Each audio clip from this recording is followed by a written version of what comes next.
What is going on, everybody? Welcome back to my channel. Now, I know some of you guys are thinking it is way too early in the NFL season to be doing a mock draft. However, some of our teams, we've already lost hope. My team is one of them. Our only win is against the winless Panthers. So, if you're on the train with me where our teams just suck, welcome to the party. We are looking to see what our team's going to look like next year after the draft. So, we're going to be focusing on the top 10 picks as it stands after the Week 4 results. This is what the positioning looks like right now. The Chicago Bears with the first two picks in this draft. So without further ado, let's get this thing started. What my plan is for this year is I'm going to try and split the season up into quarters, right? So this is, this being the first quarter of the season, I'm going to be doing a mock draft. Next mock draft will probably be at the midseason point. We'll see how drastically different things look like in terms of the order at that point of the year. But this is going to be the first one, obviously. So, starting off with the Chicago Bears, no-brainer here. Caleb Williams, right? Look, the Justin Fields experiment is over, okay? Had a promising showing last week, but it was against the Denver Broncos. Not to degrade what he did because it was still great, but Caleb Williams is obviously better than Justin Fields. And Caleb Williams is one of the best quarterback draft prospects that we have seen in a long time. I mean, we're talking maybe Andrew Luck was potentially better than Caleb Williams, but Caleb Williams, right, when people talk about him being similar to Patrick Mahomes in the sense where he can effortlessly throw the football down the field, and just his ability to maneuver the pocket and make people miss and extend plays and just make crazy throws on the run, you can kind of see it. I don't think Caleb Williams will be Patrick Mahomes per se, but you're going to get a really damn good quarterback. And I mean, if there's a year to be bad and get your quarterback, this is it. So this would be a great setup for the Chicago Bears. This is potentially the first guy in the franchise's history that will throw for 4,000 yards. But again, the coaching staff has got to help him out because they certainly didn't help out Justin Fields, where him coming into the draft, I felt like a lot of his issues were coachable in terms of, being a more decisive decision maker and cleaning up his throwing mechanics. And they just didn't really help him out with that. So hopefully that's not the same deal with Caleb Williams if this is where he ends up, because this is a very special football player. And I'm not just saying that, like, we're talking about a generational talent. And that's not a word that I like to throw around a lot. But seriously, I mean, you have to do some real thinking to say, okay, who was the last prospect that is as good as Caleb Williams? I don't mean to absolutely obsess over this prospect, but everyone knows how good Caleb Williams is. Now, moving on, number 2 pick, Marvin Harrison. If you can get these two guys together just from year one, I mean, you're going to be set up for the next 15 years, right? This is going to be an absolute dynamic duo. Marvin Harrison, son of Marvin Harrison, previously played for the Indianapolis Colts with Peyton Manning. This is his son, and so the genetics are there. And he is an absolute baller at Ohio State. Now, any concerns with him, just because he's been injured lately, and not severely injured this past year, was dealing with like an ankle against Notre Dame, and then, had that concussion in the playoff last year. I mean, this dude's going to be fine, and just super talented football player in terms of just having such a large catch radius, is a very lengthy receiver with his arms, really fast guy. Excels in route running. This is a complete wide receiver prospect. So for him to go number 2 overall would not be a shocker, even the slightest bit. But again, if you compare these two guys up year one, this would be a phenomenal setup for the future. And again, this is immediately your wide receiver 1, even over DJ Moore, and this is a clear-cut upgrade over Justin Fields. So what a start this would be, and what a trade this would be for both teams, honestly, because although it hasn't looked promising with Bryce Young yet, like we haven't really seen the flashes of greatness from him yet, Carolina needed to get a quarterback, right? I mean, last year they were rotating between Baker Mayfield and Sam Darnold for the longest time, and it's like, we just need to get our guy. So for them to, make that trade, it was necessary, right, to give up this much draft capital in order to get their franchise quarterback. But for the Bears, I mean, if they can land the number 2 overall pick because of how bad Carolina's doing this year, what a setup it's going to be for them. And, if they don't want to take that pick, they have the potential to trade back and get a haul of picks as well. For the sake of this mock draft, I will not be doing any trades, so that's that. We're just going to stick and pick. Now, moving on here for the Las Vegas Raiders, I think they have to go quarterback here. Okay, I know Jimmy G is going to be signed to a 3-year deal. Heading into next year, it's obviously going to be 2 more years left on the contract. but he's just not the long-term solution. I think while you have a bridge quarterback, which he would be in this scenario, if you can draft a quarterback, I would do it, right? This team is sitting with the number 3 overall pick. We're going to go with Drake May here. Now, Drake May hasn't had the most productive season to start off the 2023 campaign, right? 5 touchdowns, 4 INTs. They are winning games, but it's not like how we saw him play last year. Last year was just phenomenal. But in terms of just pure talent, right? I mean, the dude has wheels, right? The ability to throw on the run, be super accurate at every level of the field. He's had some pretty big moments as a quarterback for the Tar Heels. So I think that this would be the pick right here. It's kind of been the consensus, number 1 is Caleb Williams, number 2 is Drake May, and then you kind of figure out your list after that. Again, it is still way too early on. Things are subject to change, but as it stands right now, just based off of last year's production and then the small sample size that we have from 2023 so far, I think Drake May would still be the number 2 quarterback in this year's class. So, you don't have to play him immediately, right? Have Jimmy G start for X amount of games next year and then get Drake May in when he's ready, But Jimmy G is not the guy. He's not the guy in Vegas. And to be honest, I mean, how long does Josh McDaniels stay as the head coach? I'm not very sure. So I don't know. Just a lot of question marks with that franchise at the moment. But I would go quarterback in that situation. Now, we move on to another AFC West team. This is a team that I would not go in the direction of quarterback here. I understand, right, that you do have the ability to get rid of Russell Wilson this upcoming season if you wish to do so. You can cut him and the penalty for it won't be as severe as some other years down the road. I'm pretty sure I did the right thing. I went to a cap space calculator and saw, what the dead money and what the freed up cap space would look like. So correct me if I am wrong, but that's what it looked like. But either way, right? I mean, Russ was signed to a very long contract and he's still very young into that contract. And I just think right now, because the team is just not super competitive from a roster standpoint, I would build around him for now and just worry about the quarterback position later, because Russ is actually playing decent this year. And it's obviously not at the level you'd want him to play considering how much you traded away and how much you're paying him. But drafting a quarterback here, I don't think is going to solve any problems. I think you just have to build around him for now and then get that quarterback later on when it makes a little more sense than it does now. Hopefully I'm being clear. So what we're going to do here is build around him, of course, and not take a quarterback. I don't think a tackle would be smart in this situation just because you signed McGlinchey last year in free agency and then you still have Garrett Bowles, right? So if I had to take someone right now to upgrade this team, I'm going to go cornerback and I'm going to go with Kool-Aid McKinstry. Now, the unfortunate thing about this, right, is that Damari Mathis, right, the second-year corner, had a very, very good rookie campaign and has just completely fell off a cliff early on to start off this season. It's just not good at all. I mean, you throw the ball to him, you're pretty much guaranteed a completion, It's really unfortunate to say that, but Kool-Aid McKinstry would be a significant upgrade over him. And the last time y'all took an Alabama cornerback, Pat Surtain, that worked out really well. That worked out extremely well. I'm not saying McKinstry is going to turn into Patrick Surtain, but this is a guy that I feel confident in his ability to be a number 1 cornerback on a handful of teams. It's just in this scenario, he's going to have the luxury of being the number 2. You could argue he's playing alongside the number 1 corner in the league right now. So, I mean, what a luxury pick this would be for the Denver Broncos and would really shore up that secondary. I mean, Pat Surtain is great, but you can only have him on one side. If you can lock down on both sides, Kool-Aid McKinstry is going to be your guy in this year's draft. So yeah, build around Russ. Don't replace him just yet. Now here for the Minnesota Vikings. This is an interesting one because, there is a consensus 1 and 2 at the quarterback spots, but who's number 3, right? That's a big question, and everyone has different opinions on it at the moment. Again, it's still being super early in the NFL season.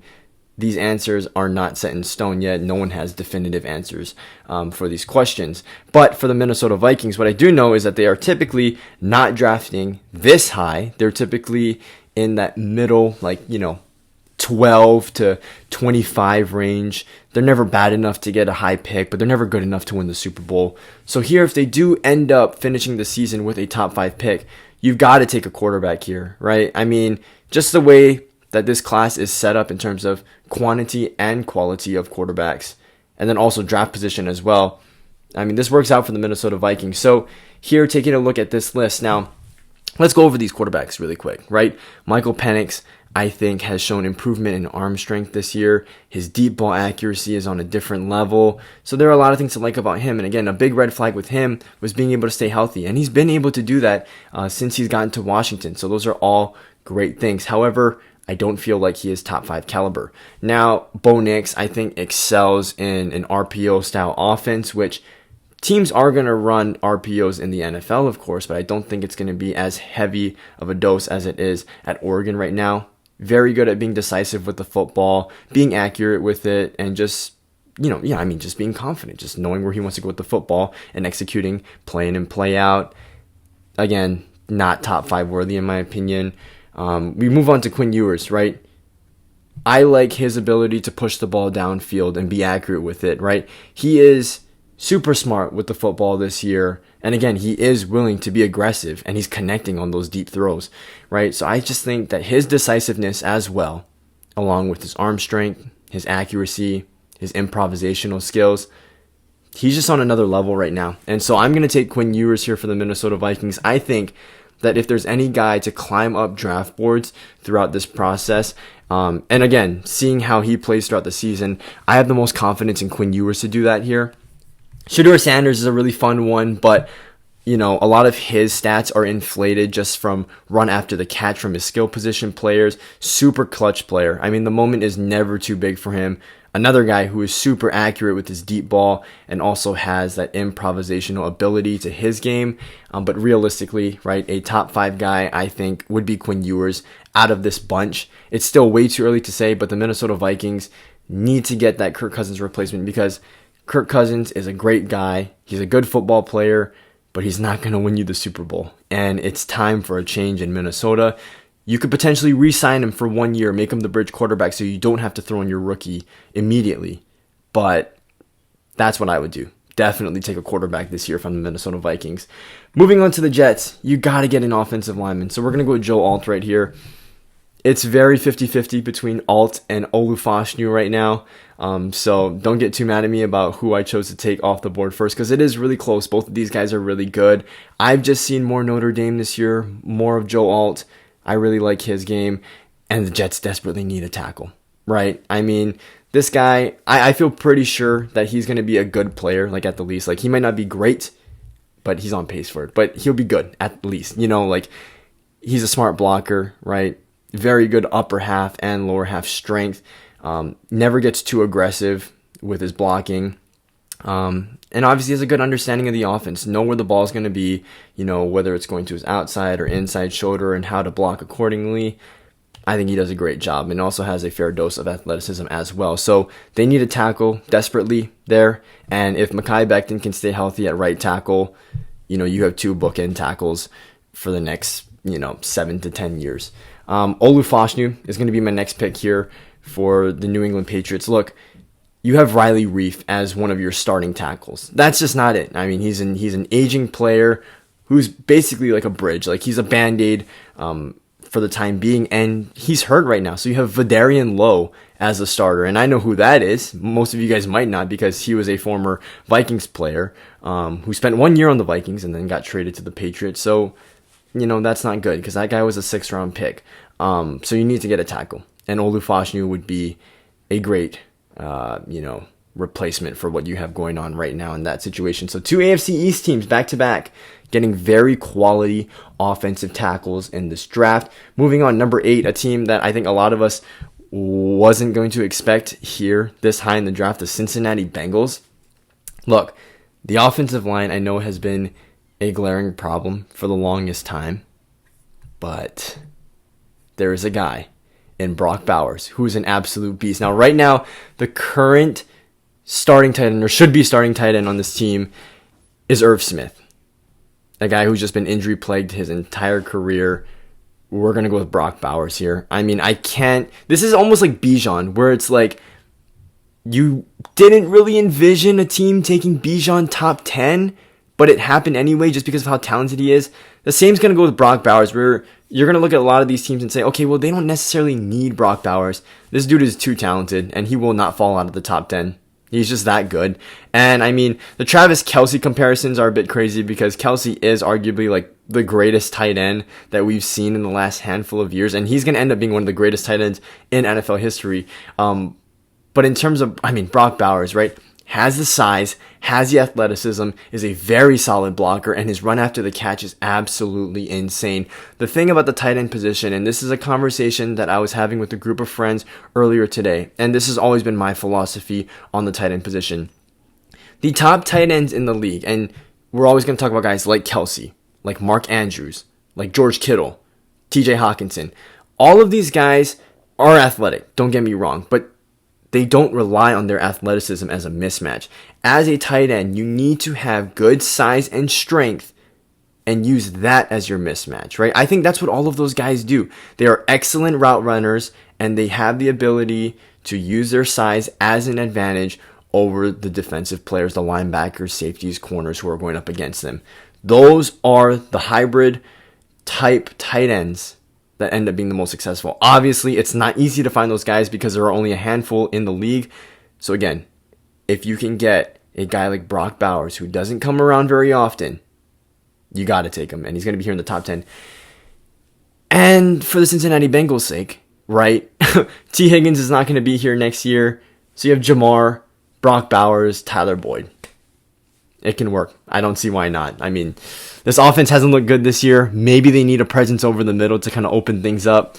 And boy, would that be an addition to the team. Okay, moving on to the Arizona Cardinals. They actually haven't had that bad of a year. I mean, they could honestly be better than a 1-3 football team right now.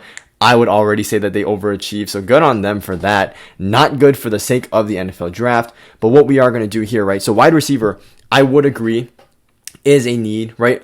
Hollywood Brown is solid. I will say that. I don't know if he is best suited for being the number one receiver on any football team. He might excel more as a wide receiver too. Rondale Moore is really limited to the slot.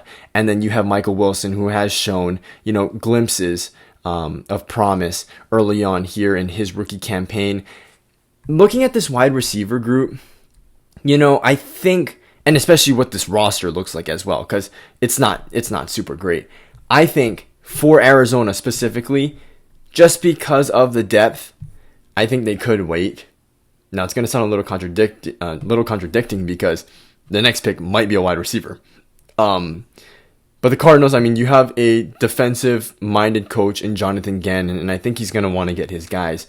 Now, cornerback and edge rusher are two positions that I want to look at, right? I think they have more solid players at edge than you do at cornerback, and so I do want to address the cornerback position. I know that they have Clark, Wilson, and then Williams, right? All super young guys that you might want to see develop. But Kalen King is a dog. I mean, Kalen King is a dog. And, there was a lot of hype behind Joey Porter Jr. last year, who was the first pick in the second round of the 2023 NFL draft, but Kalen King is really the number one corner and has been on that team. I think you got to shore up that secondary a little bit more, get some real dudes back there, and I just think that there is more depth at the wide receiver spot in comparison to the cornerbacks in this class. And so I think you go ahead and get the best cornerback on the board right now. We're going to go with Kalen King here out of Penn State just to shore up that secondary, and I could guarantee this. He would be the number one corner day one stepping into that building in Arizona. So that's that. Now, the Giants desperately need a wide receiver. Desperately need a wide receiver. Now, again, I'm going to go with kind of like my own board for the time being. We're going to kind of ignore, what grade they give us when we draft these guys and who's at the top of their board. Look, if Jackson Smith and Jigba goes pick 20, Emeka Egbuka is not going to be taken in the top 10. I mean, Emeka Egbuka is good, but I think him and JSN are relatively similar in terms of what style of wide receiver they are, and I do think JSN is the more talented receiver between the two of them, so I just don't see it happening.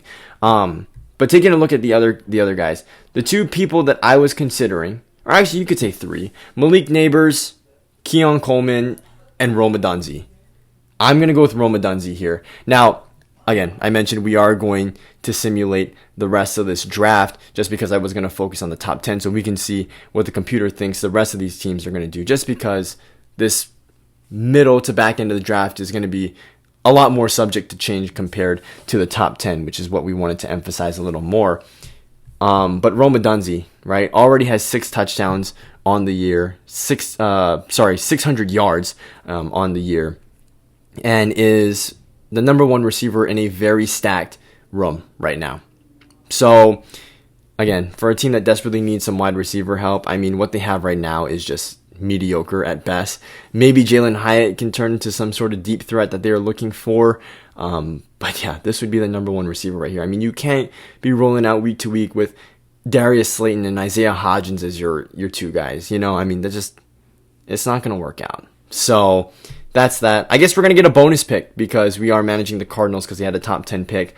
What we'll do here, we could look to take Chop Robinson here, because I did mention that we did want to get some pass rushers, and I can guarantee you Jonathan Gannon is thinking the same thing in the back of his mind as well, because he came from Philadelphia. They had a great rotation of pass rushers. You can never have too many defensive linemen, interior or edge rushers, and so Chop Robinson could be someone to look at right here, even Dallas Turner. But I wasn't scrolled up all the way on the board, and I was wondering why so many guys were missing. We're going to take Jared Verse right here. Underwhelming start for his standard to start the season at Florida State. You know, he could have declared last year and would have been a very high draft pick. If he can kind of replicate that and kind of pick it up to finish off this season, it could be the same scenario here, but we're going to go with Jared Verse here. Really emphasize that defensive side of the ball for Jonathan Gannon and his group there in Arizona. So that was our bonus pick right there outside of the top 10. These are the user picks that we had right here. Let's get these ads out of the way. Again, this is why I wish like PFF or, you know, the Draft Network was working right now. They're just not cooperating. So this is a full recap of what our draft looks like right here. Super fun stuff to look this, you know, far ahead. You know, if you pay attention to college football, you know, this is how you can connect it with the NFL right here. Very early on in the process. But again, this order is subject to change. Again, like, it's the computer, right? They're going to do their own thing. I think Green Bay continues to go defense, you know, in the first round, so I don't know if that really happens. Anything cool here that would be going on? Anything unusual? I mean, this looks pretty solid in terms of, like, the players, at least, that are going here. JT Tuimoloau, I don't know how I feel about him, honestly. Had one, like, superior game last year, and just after that, just like not a ton of production. So it's like, you know, I'm not sure how I feel about that. But no quarterbacks, if I'm not mistaken, go after the 3 that we took, right? Because it's Williams, May, Ewers. And then as we scroll down, very interesting. No other quarterbacks went. So, you know, again, the draft is, you know, super hard to predict, but it's fun to do anyway. The potential of what our teams could look like is always exciting. Let me know what you guys think about this mock draft in the comment section below. Again, we are going to be doing this at the mid-season mark of the season. Again, the order is going to look different, I would assume. So until then, I'll see you guys all later. Peace.